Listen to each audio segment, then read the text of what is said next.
Because this stuff is not good for you. One joint will destroy 250,000 brain cells that has THC, tetrahydrocannabinol, that destroys your brain. So I do not want you touching this. You got me? Now let me ask you this question. How many of you guys think you're going to try marijuana? Look around, Brad. They have no confidence in you. This is terrible. No confidence in you, my man.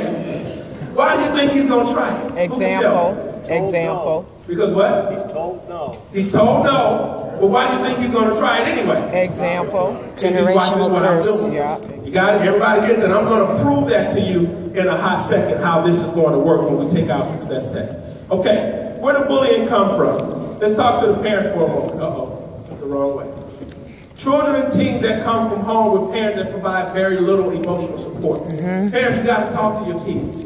You got to find out how their day is going. Usually in elementary school, parents are a lot more involved than they are in high school, but you still have to engage in your child's process, all right? Parents that fail to monitor their children's activities. You don't know who your friends are. I hear parents tell me that they have a computer and a television in the child's room. That's a mistake. How many of you young people have TVs in your room? Raise your hands. All right, how many of you have computers in your room as well? Raise your hands. Okay, hands down. Good thing I'm not your daddy. Because the first thing happens, that's coming out. Because guess what, parents?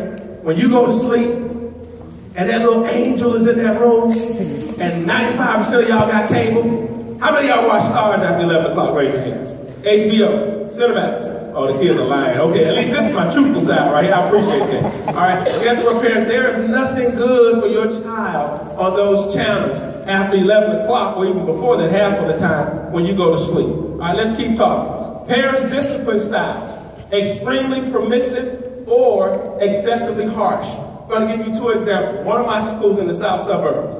I was sitting in the office one day, and this lady's child had gotten in trouble. So this parent came in, and she's at the front desk, and she's like, well, I want to talk to the teacher. I'm like, man, what's going on here? So she said, well, my daughter said, and I want to go in there and speak to her myself. I know my child would never.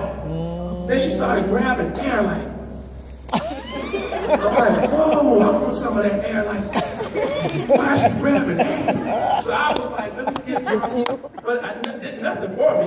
And then she like, did this, and I don't know what she was doing, so I'm like, well, maybe this is a new strategy for learning. So then she looked at me, oh, you think this is a joke? I'm like, no, ma'am, I'm just trying to learn what you're doing. Maybe it's working. So then I asked myself, this is interesting, because I can almost guarantee you the thing that the teacher said the girl did, she probably did because she got it from home. Yes.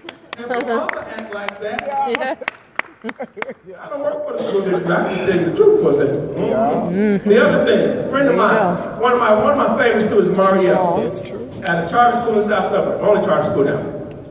One day we're in class, right? And for this particular day, Mario's just acting a fool. I'm like, Mario, can you just sit down and be quiet? And she just kept acting a fool. I said, Mario, now you know this is not you. This is my second time warning you now, so if you get out of pocket again, I'm gonna call you mama right here in class. So she kept playing. I called mama right in class. 15 minutes later, I get a call, Mr. Bryant, can you come down to the front? I'm like, yeah, what's going on? It's Mario's mom.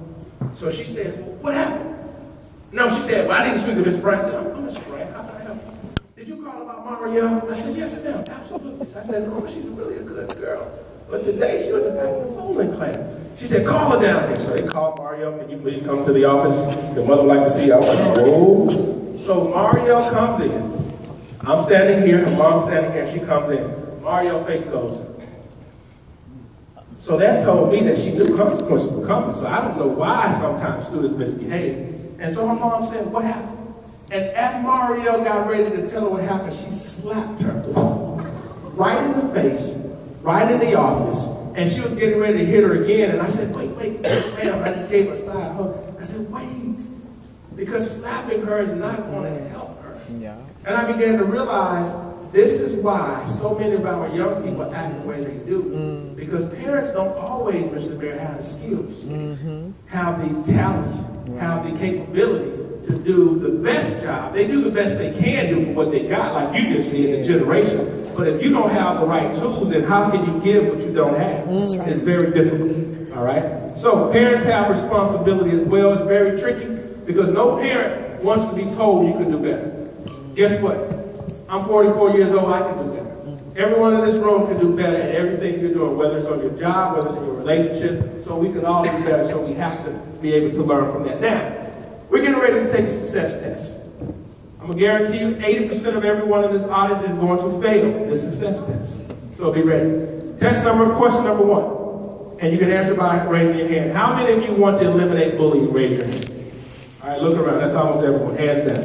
How many of you want to make sure that at Bolingbrook we have a positive and a powerful school climate where kids can come to school bully-free and do the best they can academically? Raise your hand. Look at that. That's almost everyone. Last question.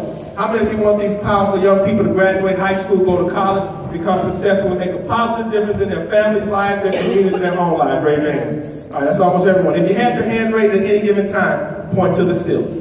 Point to the ceiling. There you go. You got it. Mr. Mayor, I don't want you to take this test because I don't want you to fail this test. Come on down there. You are dignitary, sir. I do not want you to fail this test. But I want you to watch your people. Now, should we let him not take the test? We don't want him to say he knows. He knows. All right, all right. So, point to the ceiling. If you had your hand, point to the ceiling. Got it? Point it up. Now, make a circle. Make a circle. Right here. She's over there like, no, not that circle. This circle right here. Got it? Now, ready? The success test, Mr. Mayor, is about to start. If you have your hand raised, if you have your circle up, bring your circle down, bring your circle down, bring your circle down, bring your circle down, and put your circles right here on your cheek. Now, freeze. Look at your neighbor and say, neighbor. Neighbor. If Dwayne said, If Dwayne put said, your hand on your cheek. put your hand on your cheek. Why is your hand on your cheek? Why is your hand on your cheek? He failed, Mr. Mayor. He failed. Man, Leroy. Now, sir, what's your name? Rick. Rick, you're the only one that I saw from this section that had your hand on your cheek. Now, Rick, what did you hear me say? Put your hand on your cheek. But his example was... Y'all don't know what I said. My man over here was straight up cheek. He over there shaving like, I know what's going on. I said, bring your hands down and put your hands right here on your cheek. Right. Oh, yeah. You see that? Got him. I got him. Absolutely. But I put my hand on my chin on purpose because guess what? You did what I did and not what I said. So if we're really going to eliminate bullying, it's not about talking because talk is cheap. The longest distance in the world is from your mouth to your feet. We all talk a good game, but very few people actually walk in order to manifest that game. Because people only listen and respond to 7% of the words that you say. 38% of the tone in which you say it, and 55% of your body language. That's why most of you fail, because you're watching me, all right? And not just listening to me. And that's why parents, it's so important. We all say we want our child to be successful, but do we ensure they turn that television off and do their homework? Do we ensure that they have no cell phone time? Because guess what, I gotta give you a hint. You can't do your homework with your cell phone. Kid, look at my man over there, he's like, that's not true, that's not true. Yes, it is, brother, it's true. It's true, because every time you got that cell phone, and guess what's happening? Someone texts you, and you stop, and you look at the text, and you go, and you put it down. Then you got a Facebook. Oh, snap. What? I'm important. I gotta watch this video. What? And you put it down. Go back to your homework. Then you get a Snapchat. What? Every hour. This is fact. According to Nielsen. Nielsen is one of the largest data consumer companies in the world. They say that African Americans consume 7.5 hours of media per day. But guess what? Hispanic Americans, you consume 6.5 hours per day. White Americans, guess what? You consume 5.5 hours of media consumption per day. So neither one of them are great. So we talk about television, radio, social media, cell phone. That's a lot of media consumption. Michelle, that's pretty bad, isn't it? Now, Asian Americans, you lucked out on this one because they didn't have anything for me. So, I don't know. I don't know if you watch it or not, but you tell me, and then we'll add that to the study. All right? Now, I need a student to tell me, what do you see on the board? We're about to wrap it up. I need someone to tell me, what do you see on the board?